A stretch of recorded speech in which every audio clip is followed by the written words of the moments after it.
Et bonjour, aujourd'hui on va parler des X-Men. La relance des X-Men. Alors si vous vous posez la question, savoir est-ce qu'on peut démarrer les X-Men avec ce nouveau numéro 1, c'est un numéro 1, hein, la réponse elle est vite répondue, c'est non. Et oui, parce que c'est très très compliqué de se lancer dans ces X-Men si on n'a pas lu l'ère Krakoa. C'est la suite directe de l'ère Krakoa. Alors, on a une explication qui est, enfin, un rapide résumé qui est donné par le nouveau rédacteur des X-Men sur la partie éditoriale, c'est Cédric. C'est le commis des comics. Donc au moins on sait que lui, il a beaucoup aimé l'ère Krakoa. Donc on sait qu'il sait de quoi, on sait qu'il sait de quoi il parle. Voilà, je vais bien le dire en français, hein, pas comme Panini à l'intérieur. Donc il y a un résumé rapide là de ce qui s'est passé. Moi personnellement, l'ère Krakoa, vous savez que j'ai arrêté au bout d'un moment parce que j'en pouvais plus. Enfin vraiment, c'était pas du tout pour moi. Et donc je me suis dit, je vais me relancer dans les X-Men avec ces nouveaux numéros. En plus de ça, bon, on remet la typographie d'origine des X-Men que moi j'aimais beaucoup.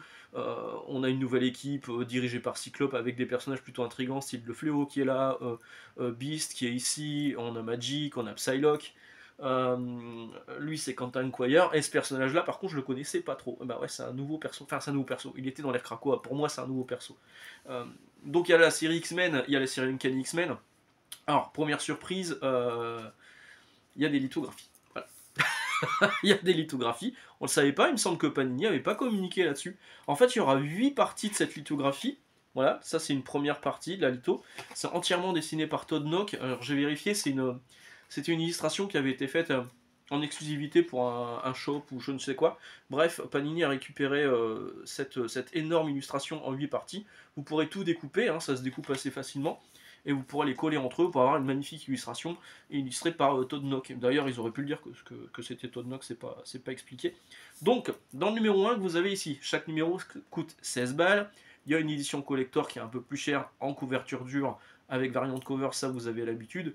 Je suis pas sûr qu'il y ait un truc au CSA, je suis pas certain. Euh, Dans ce numéro 1, il y a X-Men numéro 1, voilà, la série X-Men. Il y a Phoenix, et il y a la mini-série en 4 numéros de X-Men, l'héritier d'Apocalypse, Heir of Apocalypse. On va en reparler un petit peu plus en détail. Donc, on ouvre sur un épisode de X-Men scénarisé par Jed MacKay. Alors, Jed MacKay, c'est le scénariste de Moon Knight, c'est le scénariste de Black Cat, c'est le scénariste de Avengers actuellement, le scénariste de Blood Hunt. Et là, on lui file de nouveau une équipe, alors que sur Avengers, franchement, je trouve qu'il est pas bon. Et là, il a de nouveau une équipe, mais au dessin, on a Ryan Stegman. Moi, c'était ça qui me motivait. Euh, donc, nouveau statu quo, les X-Men sont installés dans une nouvelle base, il s'avère que c'est une ancienne usine de Sentinelle. Bref, on essaie de nous expliquer comment cette équipe et pourquoi cette équipe est là, après le fiasco Krakoa. Et tout de suite, on est confronté à des problèmes de compréhension. Si on n'a pas lu Krakoa, il y a plein de trucs qu'on ne comprend pas. Je vais vous lire un truc qui explique le fléau du Gernot. Il dit euh, ça, ce sont des restes d'Orkil, des restes d'Orkis. Voilà, Orkis. En cherchant, en creusant un petit peu, ce sont des anti-mutants. Voilà. La quatrième école. Après que les IA ont trahi les composantes humaines d'Orkist, la quatrième école s'est répandue à toute vitesse dans ce qui restait un bric-à-brac, comme ce qui est en train d'expliquer, de propagande scientifique d'Orkist et de copies mal fichues des humaines de John Sublime. Vous avez compris quelque chose, vous? Moi, rien du tout. Du coup, clairement, c'est pas accessible pour un nouveau lecteur. Pour un mec qui a... Ils sont balèzes chez Marvel, hein, pour le coup, parce que moi, je suis lecteur des X-Men depuis des années. Krakoa a réussi à me faire arrêter les X-Men, j'attendais cette relance, et même là, je suis pas sûr de continuer longtemps. Donc il y a Ryan Stegman au dessin. Ryan Stegman, c'est plutôt beau, mais il y a certaines planches que je trouve un petit peu moins belles. Ryan Stegman, je le trouvais plus en forme sur Venom. Du coup, je suis un peu déçu aussi par le trait. Alors, c'est pas moche, hein. C'est mieux que 90% de ce qu'on a vu sur Krakoa, hein. Krakoa, c'était quand même beaucoup des clones de Pepe Larraz, etc. Il y a des choses dans la traduction. En traduction, et qui Ben KG aussi, je crois. Comme pour Blood Hunt. Ben KG, ouais. Il y a des phrases dans la traduction qui me paraissent un peu bancales, des formules qui sont un peu bancales. Euh, Il y a Magneto qui est là. Magneto est ici. Et Magneto explique que. Donc il dit: est-ce que je suis si effrayant? Et il fait après une tirade en disant: c'est la peur de moi qui a fait de Scott le leader qu'il est aujourd'hui. C'est moi qui ai permis à Jen d'être aussi forte pour mener un pouvoir cosmique, c'est encore moi qui ai donné à Warren la force de survivre à Apocalypse, ou à Robert la motivation d'atteindre son potentiel oméga, Charles nous a donné l'acier, je l'ai forgé. Voilà, c'est la peur de moi qui a fait de Scott le leader qu'il est aujourd'hui. C'est pas plutôt... c'est sa crainte, enfin j'en sais rien en fait. Il y a plein de formules comme ça qui sont un peu tirées par les cheveux, je vous l'avais dit sur Blood Hunt, mais c'était aussi le cas, et surtout le cas sur X-Men. Je lisais le truc et je me disais, mais qui dit ça en français? Et je posais la question à ma femme, et elle me disait, ouais, c'est vrai que c'est un peu bancal, moi je l'aurais pas dit comme ça. Donc il y a des formules comme ça qui sont un peu cheloues. Donc l'épisode d'X-Men, il est ce qu'il est, il y a de l'action, machin, il y a une scène de fin qui est plutôt sympa, et surtout il y a la scène bonus qui a été disponible que sur un QR code aux États-Unis dans le floppy. Elle est directement intégrée dans la version française, pas de QR code pour aller chercher euh, cette scène qui n'apparaissait pas dans la VO. Tant mieux, pour le coup. Ensuite, on a la série Phoenix de Stephanie Phillips et Alessandro Miracolo. Bon, bah, c'est Phoenix dans l'espace, hein, et elle va traîner avec des gardiens de la galaxie, avec Nova. Franchement, ça m'a pas intéressé plus que ça. Moi, j'en ai marre de tous ces scénaristes qui passent leur temps à marcher sur des œufs avec les couples. Moi, Phoenix, je veux qu'elle soit avec Scott. Alors, je sais pas trop ce qui s'est passé. Aux dernières nouvelles, sur l'Air Krakoa, il y avait une espèce de trouble. Là, ils étaient trois. Wolverine, Jean Grey et Phoenix. Il y avait même des théories disant que Scott et Wolverine aussi, parfois, il se passait des trucs. Bon, ok, ok. Mais là, ils sont pas ensemble parce qu'elle, elle est à l'autre bout de la galaxie, quoi. Donc, ça, c'est con. Et c'est pareil pour Spider-Man avec Mary Jane. Moi, j'en ai marre que Mary Jane, elle soit pas avec Peter, quoi. Ça me casse les noix. Et c'est tout le temps comme ça. On fait pas évoluer les personnages et c'est chiant.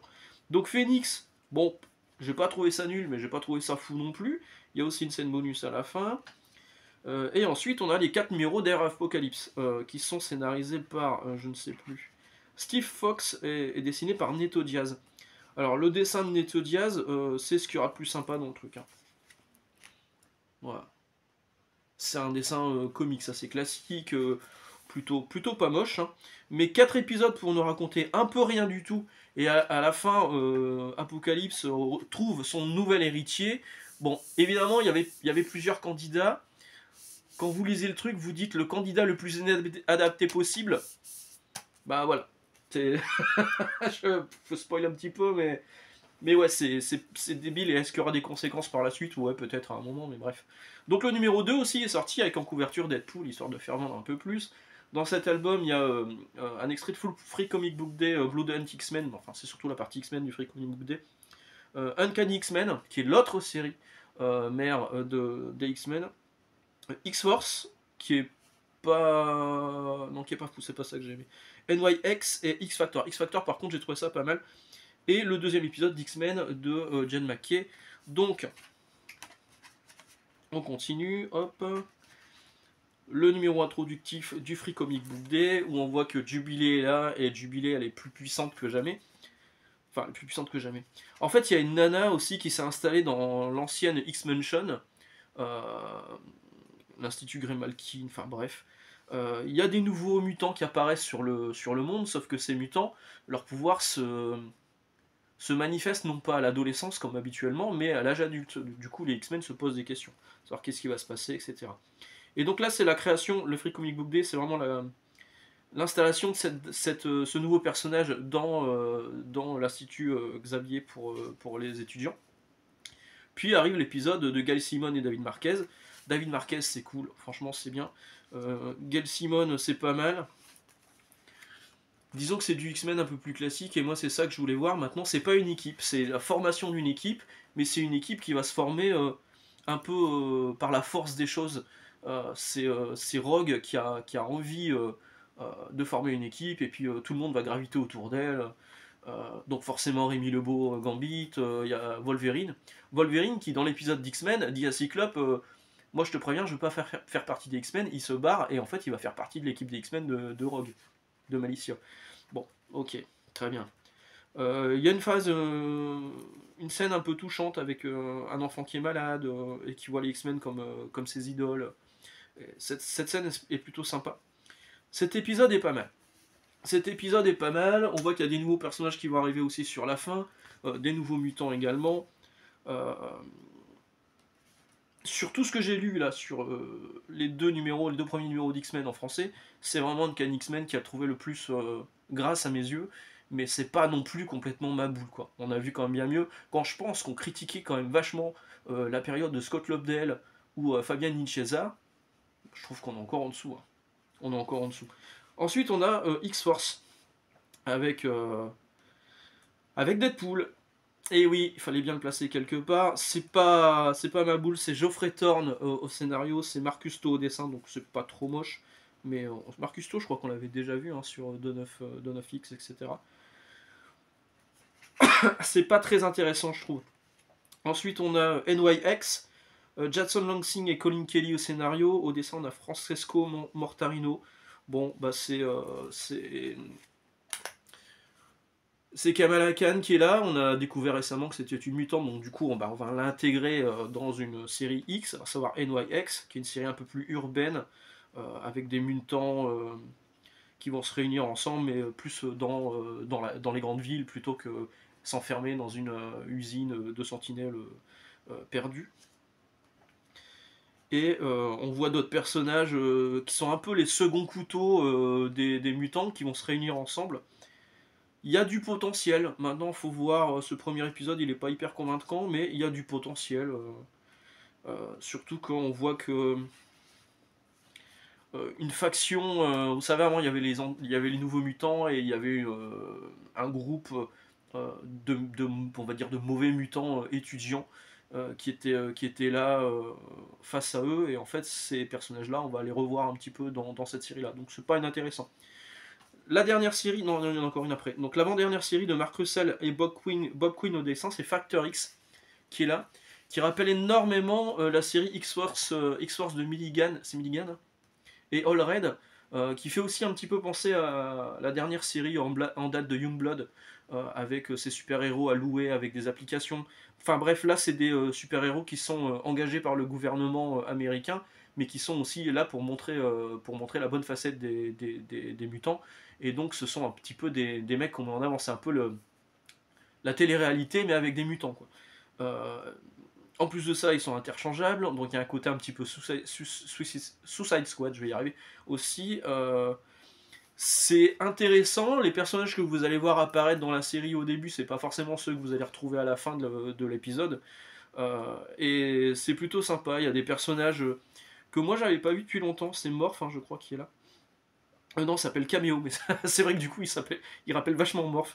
Il s'appelle Cameo et c'est pas mal. Ça démarre plutôt bien, disons. Et puis le côté personne n'est à l'abri, tout le monde peut être remplacé, c'est sympa aussi. Voilà, c'est sympa aussi, mais bon, ça fait un peu déjà lu, quoi. Ça fait un peu déjà lu. Le dernier épisode qui est inclus dans ce numéro, c'est donc X-Men numéro 2 de Jen McKay et Ryan Stegman. Bon, bah ça continue sur sa lancée, il y a de la bagarre. Il y a un espèce de canon à Julie Arnott. Voilà. C'est pas mal. Ça fait penser au Cannonball spécial entre Colossus et Wolverine. Quand Colossus prend Wolverine sur son bras et le balance. Bah là c'est pareil mais avec un gros canon dans un espèce de vaisseau qui fait penser au vaisseau de Albator. Ouais, ils ont un vaisseau comme ça maintenant. Et il y a un truc un peu intriguant sur la dernière page. Enfin bref, voilà quoi. Voilà, je suis pas méga convaincu. Moi, sincèrement, je m'étais dit, hein, si ça me plaît, je pense que j'achèterai peut-être les TPB VO. Parce que j'aime bien les X-Men. J'aime tellement bien les X-Men que je vais arrêter Ultimate X-Men parce que c'est pas les X-Men. Mais par contre, je vais acheter Ultimate Wolverine dans pas longtemps. Bref, la gamme Ultimate, je pense qu'on en reparlera cette semaine. Parce que ça fait un an, mine de rien, il est peut-être temps de faire un petit bilan. Même si je vous fais des bilans réguliers. Mais il est peut-être temps de faire un petit bilan sur Ultimate et savoir est-ce que ça vaut vraiment le coup de continuer. Franchement, je suis pas sûr. Et donc, je pensais peut-être prendre les trade paperback de X-Men ou Uncanny X-Men parce que j'aimais bien Stegman et j'aime bien Marquez. Bah, X-Men, je suis pas convaincu. La direction où ça va, ouais, sans plus. Et puis surtout, j'ai l'impression d'être largué. Effectivement, j'ai loupé quand même pas mal de choses avec l'ère Krakoa. Mais pour une relance au numéro 1 des X-Men, je m'attendais à quelque chose de plus accessible. En gros, si vous voulez lire du X-Men aujourd'hui accessible, il y a les X-Men de Morrison qui sont très bons, qui sont disponibles dans Icons, qui finiront par sortir en omnibus, connaissant Panini, c'est sûr. Et c'est plutôt accessible. Il y a les Avengers les Avengers, les Uncanny X-Men, non merde, c'était quoi, Astonishing X-Men de Whedon et Cassaday, qui sont disponibles en plus à petit prix dans la collection Marvel Pocket, qui sont très très bien, qui sont très accessibles. Et puis il y a les Ultimate X-Men qui sont disponibles en omnibus, qui sont vraiment très cool. Alors les Ultimate X-Men, les anciens, hein, ceux des années 2000, pas l'actuel. Mais là, sur cette relance, ouais, Uncanny X-Men, j'ai trouvé ça sympa, mais pour l'instant il n'y a qu'un épisode, donc on verra par la suite. En tout cas, sur ce que j'ai vu, sur ce dont parlent les gens en version originale, cette relance, c'est un peu un coup d'épée dans l'eau, quoi. C'est loupé. Pour moi, c'est loupé. On va pas attirer des nouveaux lecteurs avec ça. On a dégoûté quand même pas mal de lecteurs avec l'ère Krakoa, parce que moi j'en ai quand même une paire qui m'ont dit je vais pas l'acheter. J'arrête les X-Men, je veux plus. Et parce qu'on vous demande encore une fois en VF de claquer 32 balles, c'est pour ça que moi je comptais prendre un trade paperback américain. On vous demande encore en VF de claquer 32 balles par mois pour suivre des aventures qui sont pas folles pour le moment. Peut-être que ça va s'améliorer après, mais au vu de ce que j'ai lu, j'ai des doutes.